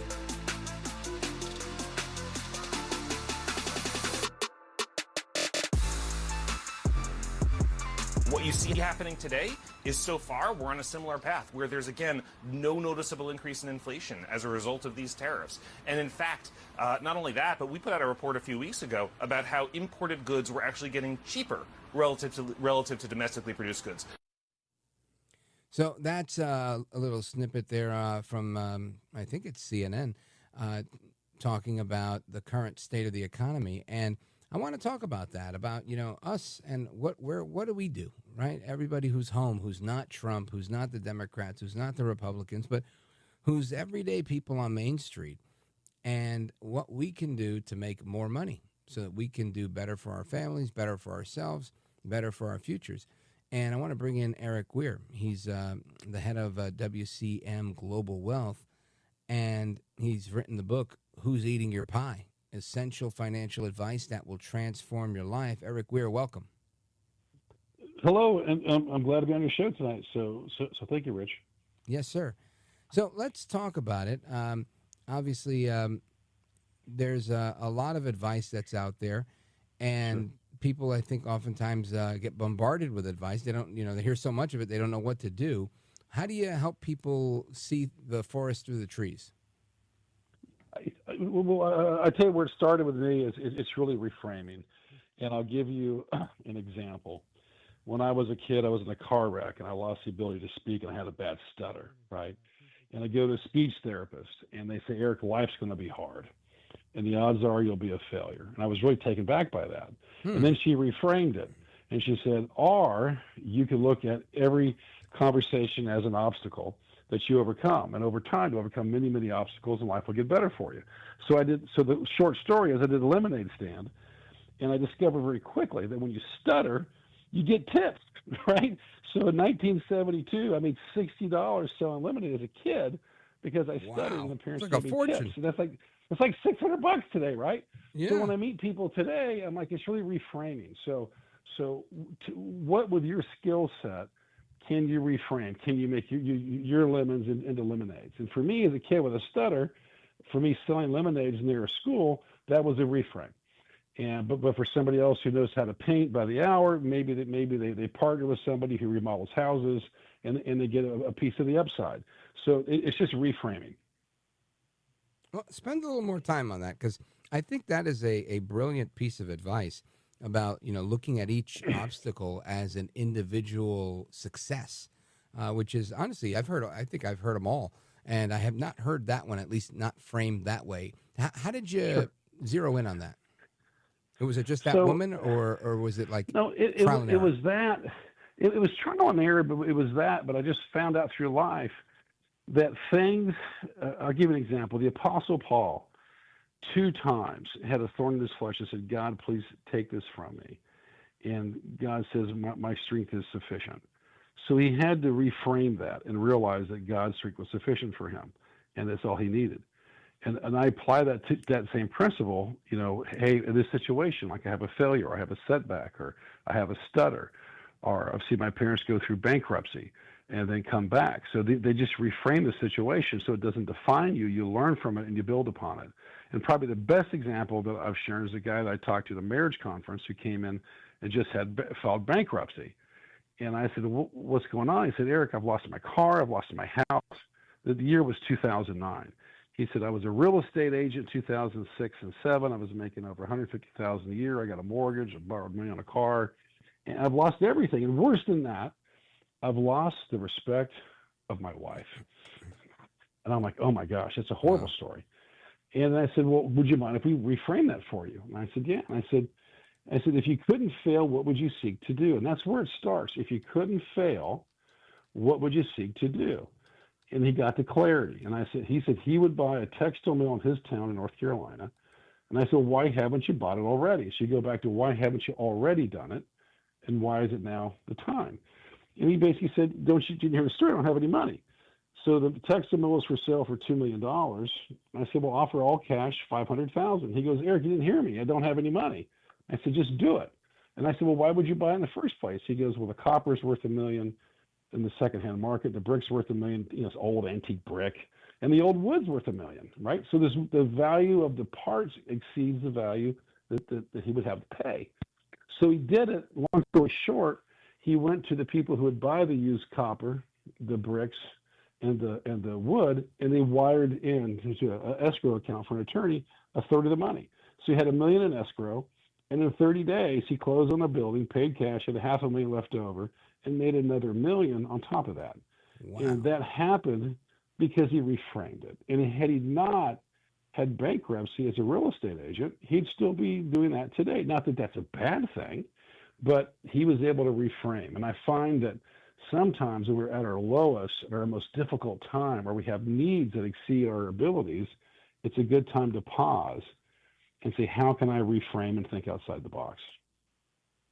Folks, we're on with Erik Weir, and he is the founder of his firm, which is called WCM Global Wealth, principal, of WCM Global Wealth, and the author of the book, Who's Eating Your Pie? Essential Financial Advice That'll Transform Your Life. And Erik, this is good stuff. When people, I guess, are in your practice, are you dealing with the public coming to you for financial advice, or are you dealing with institutional investors? So in my practice, I'm dealing mainly with individuals who've accomplished a certain amount of wealth in their life, is what I typically do. That being said, I've written a book, and I speak frequently to people of all walks of life. And one of my favorite are people who are transitioning from a total reset, oftentimes from prison. And they're depressed. And I talk to them, I say, what are you doing? And they say, well, they believe lies about themselves. And ultimately, the root of everything people struggle with is we cap ourselves. That's the title, Who's Eating Your Pie? It's your own limiting thoughts. So we limit our thoughts, we believe lies about ourselves, and that stops us in our tracks before we give ourselves, ability to even think, right? And I call my first chapter Permission to Dream. How do you start dreaming again? How can you be at the bottom and dream again? So whether it's a financial or a failed relationship or any type of setback, there are tools in my book that are practical, repeatable, and have been time tested that can have you really improve just about any situation. Outstanding. Erik Weir, stick with me. We're going to come right back to discuss a little bit more about your book. And amigos, check out Erik, his book. The book, again, let me give you the title. It is Who's Eating Your Pie? Essential Financial Advice That Will Transform Your Life. You can check it out on Amazon. There's a link for it on Amazon. And we're going to continue our conversation with Erik Weir from WCM Global straight ahead, plus your calls, your thoughts, your reactions, your comments on everything we're talking about, including this particular topic. If you're interested in chiming in on this, feel free. The phone number for that, like always, 833-482-5337, 833-4-VALDEZ. Don't go anywhere.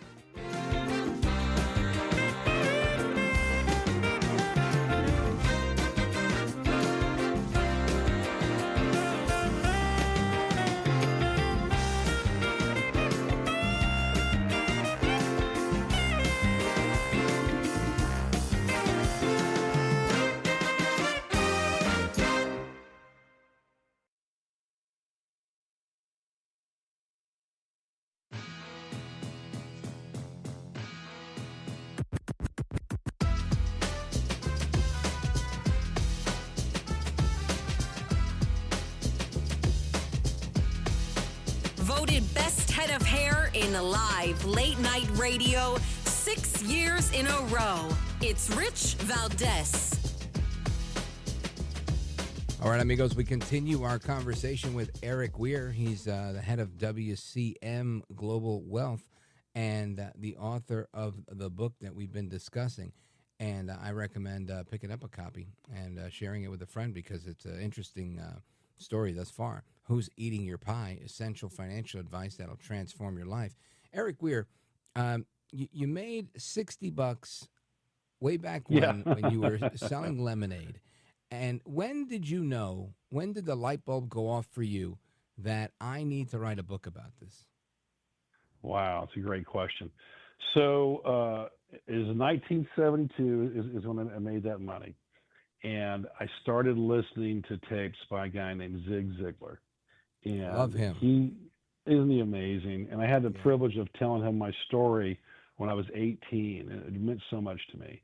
And what meant so much to me is I was a kid who saw his parents go through bankruptcy, lived in the U-Haul, lived on sofas, and at family members who were willing but not excited to have you there. Right. And And then I just learned from Zig, you need to check up from the neck up. That was his saying. And I'm like, well, it's attitude, it's gratitude, it's purpose, it's focus. And I'm like, I would like to master this. So I've read hundreds and hundreds of books about self-improvement, help, structure, goal, strategy.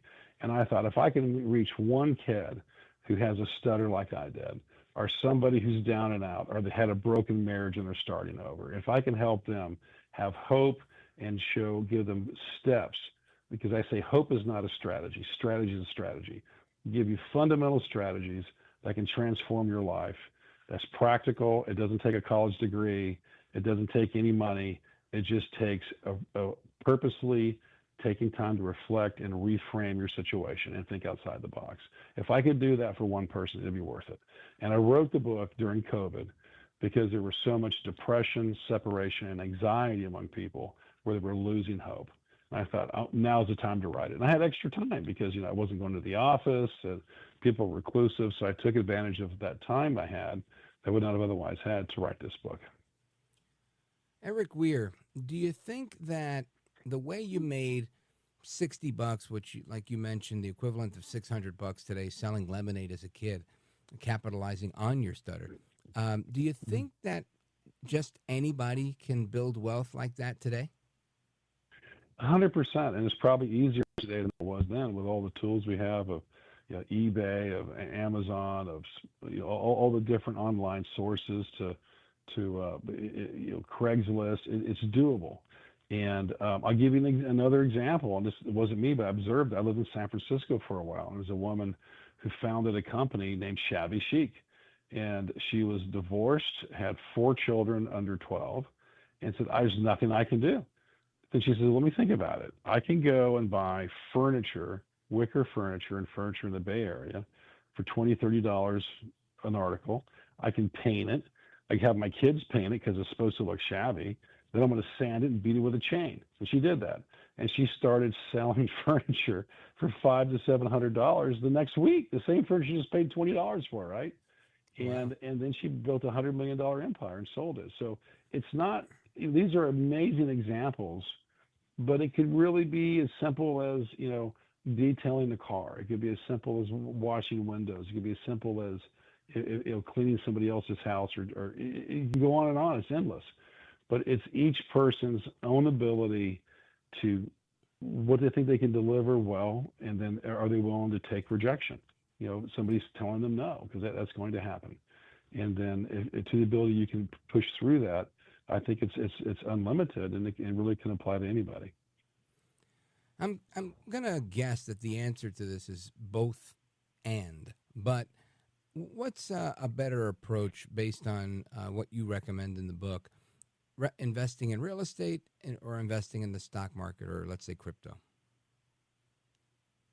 Yeah, you're exactly right. I think you nailed it on the head. I would say that there are levels of real estate is a market that is not efficient. What I mean by that, if you buy or sell real estate, typically it takes a larger amount of money, and it takes your transaction fees, right? I call it friction.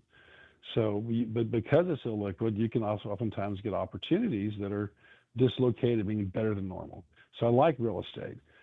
Crypto is interesting because if you're talking about Bitcoin, it halves every 3.5, 4 years, and it has an upward bias, and it's easy to understand. But most people can't tolerate volatility. When it goes down, they would sell usually. So I think for most people, just an index fund or a mutual fund from an investing perspective is probably a great idea. But what I say with reframing is how about doing a side hustle that you invest in yourself and you can make additional return that will do, if you put $50 a month into an S&P 500, it grows you substantial money over time. But on a side hustle, you can pick up $100 a day, right, of real earnings, right, on the side. So those are things that I think for most people, and then you put that in the market or invest back in your business or hire an employee. So it's just a way of thinking that it requires a minute to get used to, but can cause a massive change in a relatively short period of time. And I guess my last point here is going to be, some people many people, they want to give money to charity. Some give a tenth of their income as a tithe to their local church. How does that fit into your wealth building plan? It's critical.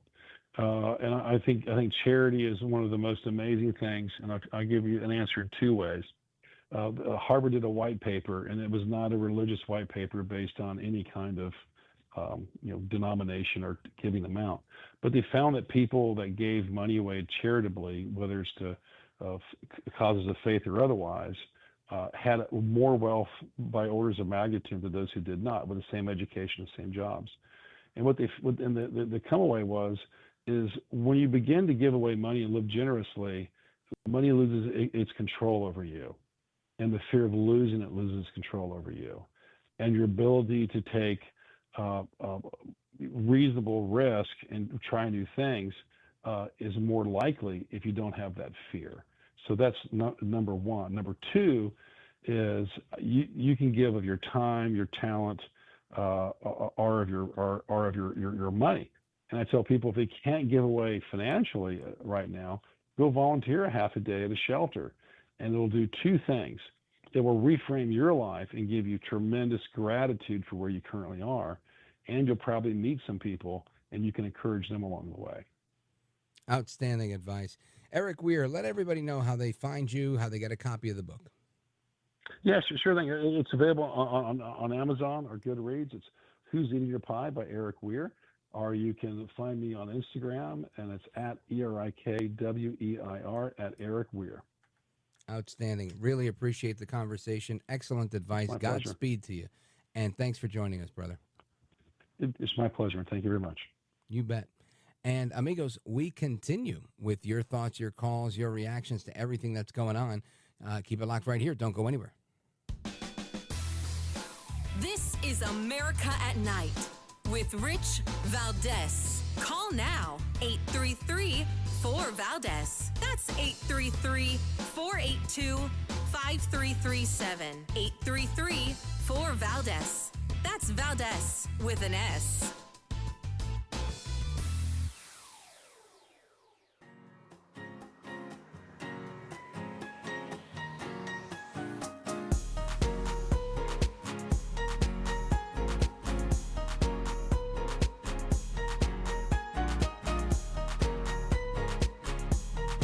I want to say thank you for what you do. You people speak the truth. America at Night with Rich Valdez. All right, amigos, welcome back. Rich Valdez keeping you company, taking your calls, 833-482-5337, 833-4-VALDEZ. That's the phone number if you want to weigh in on what's going on tonight. And I want to go to Jim. Jim's calling us from Myrtle Beach, South Carolina, WRNN. Jim, go right ahead. Hey, Rich, I listen to you at night while I'm working, driving around, but I was just listening to your last caller, and what he was saying is totally wrong. He doesn't know what he's talking about. The officer wasn't moonlighting. The police department has a unit which contracts officers that does security to details, do right? extra security, Right. for security details. So he's still working with his police department uniform on, but it goes through the police department. And Right. in retrospect, the police department's the security company. Exactly, yeah. And I know that happens. I know some guys, go independent with certain things, but I wasn't sure what type of work this particular officer was doing. And either way, though, in my opinion, it didn't make a difference, right? Whether he was in his NYPD uniform or if he was, wearing a suit. Either way, I think if some guy comes in shooting and you try to pull out your gun and he shoots you, you still did the wrong thing. The guy's a crazy psycho killer, and the debate about how he was working, I think was I didn't understand the angle, but I appreciate the clarification. And the whole thing to me is just it's twofold, right? Part of it, Jim, is why do we have so many people going postal? And this is a genuine question, right? Is it because we now have the internet and we can see more of these stories? Back when I was a kid in the 80s, was it happening lesser, or did I hear it less because the only place I would hear it would be TV or radio? What are your thoughts on that? I personally think it's people who just usually on meds that aren't taking them. Mm-hmm. And that's what happens. Mental illness. Yeah. Yeah, I think you're probably right. And I guess my question to that would be, are we seeing more incidences of mental illness or less? Is it getting better or worse? I think a lot of people, a lot of the data at least suggests that after COVID, we've seen dramatic spikes in mental illness.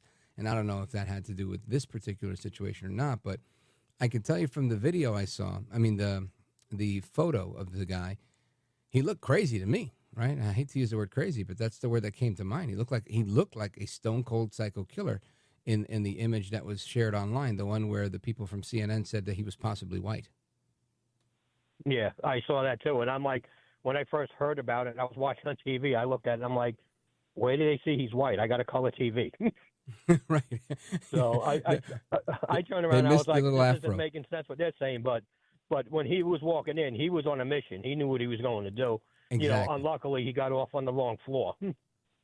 Yeah, it really sucks. Jim, thank you. Now, let me ask you a question, Jim. You sound like you're from New York, but it says you're from South Carolina. Would you retire over there? Yes, I retired from there and then moved down here, yes. Is this an outer borough or Long Island? I lived in Queens. Ah, yeah. It sounds like was in Queens or Flushing. Long Island. Well, good to hear from you, brother. I appreciate it. Godspeed to you, my man. Have a great weekend. Yeah, you bet. And let's see. Let's go to Maribel. Maribel is in Salina, Kansas. Maribel, K-I-N-A. Okay, let's go for it. Hey, good evening. I only caught you these last 40 minutes or so. Best 45 minutes of your day, trust me. That's right. I had to comment, and I've thought about this many, many, many times. You had mentioned something about Kamala and her recent interview on Colbert or whatever. Yeah. And if you think about it, all she did was she criticized President Trump. And think about back to her campaign. All she did was criticize President Trump. Never what she was for, none of that. It was her whole campaign was singularly on one thing, criticize President Trump. And I think this maybe even has a lead-in clear back in 2015, I think it was, and I've heard no one else comment about this, which really upsets me. Maybe no one else caught it. But pretty much off the bat, President Trump gave a speech of some sort at something or other, and I listened to it. And the next day, I heard on the radio broadcast, except one whole phrase had been removed. They just simply left it out when they replayed it. And that one phrase that they left out, not the whole sentence, just a phrase off the end of it, changed what he said to make it sound the exact opposite of what he was saying. Yeah. Well, And you know, that- isn't the media always guilty of that? Yes, but why Amazing. no one even commented? No Republicans, no one had a comeback. No, I don't know if anyone even noticed what they had done. Yeah, well, I know that the Trump team, the Trump campaign, was fighting back on so many different fronts. And one of the things that they did, and they got right, I would say, like they get many things right, is when they called out when she did that, right? Because the exact opposite. While they were cutting stuff out of Trump's comments, they were also rearranging her comments in her interview on 60 Minutes. And Trump successfully sued them and got $36 million in a lawsuit for that shenanigan that they pulled there. So good point, good catch. Maribel in Salina, Kansas, KINA. Folks, are coming right back to Ohio, South Carolina, Vermont, and more. Don't go anywhere. This is America at Night with Rich Valdez.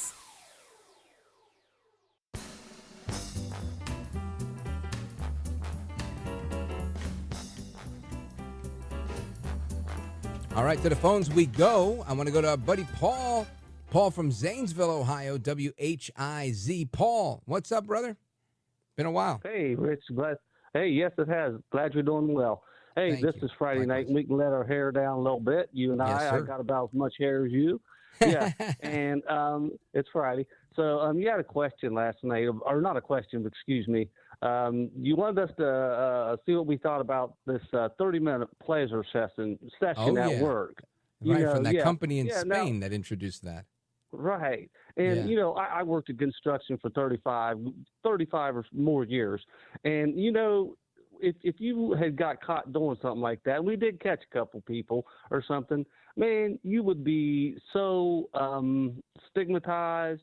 You know, the workplace is not a place for that. You know, that's something that you keep at home, you know, and there's just too much of that kind of stuff going on. I just don't think that's a good work environment, you know, to go pleasure yourself for 30 minutes. It's called lunch, man. Go eat lunch. You know? I love that. That's so funny. That's great. That's going to make its way into somebody's stand-up set somewhere. Go ahead. I guess. Yeah, but no, that's a crazy idea. And one thing that has me a little worried, and I didn't talk to your call screener about this, but that's, you know, with this nuclear deal, you know, when you start playing with nukes, you're playing with fire. So Are you talking about the subs that Trump put on notice? What are you talking about? Yeah, the subs that he put on notice, but you know, it's a show of strength by Trump, you know, which is needed because Biden sure didn't show any, Right. but you know, but that's a dangerous situation. We're not playing with, you know, I don't know what you call it, ground-to-ground combat and so forth. When you deal with nuclear warheads and so forth, that's a serious situation, in my opinion. And I'd like to hear from Blaine Holt. I always love it when you have him on there, and talk about this situation. Me too. You know what? We'll probably have him back on Monday to get a little bit of an update on this. But yeah, I think you're right. The deal here is they do this all the time, right? Something that other Paul, who's also a regular on this program, who calls in a lot, he pointed out accurately that every now and again you'll see off the coast of Miami, in the Cuban part of the water, the Russian submarines, the warships, whatever it is, they're always hanging out around there, and that's them trying to, you know, let us know, hey, look, we're around, right? This is the reason I think they've always had a great connection with Cuba, so they can keep a close eye on us. And Trump's just returning the favor. So I think in many ways, this is not as it's not an escalation of any type. It's this guy Medvedev that is really trying to, I think, stoke the flames and look really good in his media. Tony, Hillary Clinton should go to jail. I'm with you on that one, brother. I hope you lead the prosecution. Shout out to Montreal, WVMT. And Robert, your mom used to let you walk on the beach in Atlantic City. You know what? It's still a decent beach as long as you go during the daytime. Sorry I couldn't get you guys on. Sometimes I'm long-winded. Hasta la próxima. Take care. Good night. And God bless you, America. I'm Rich Valdez.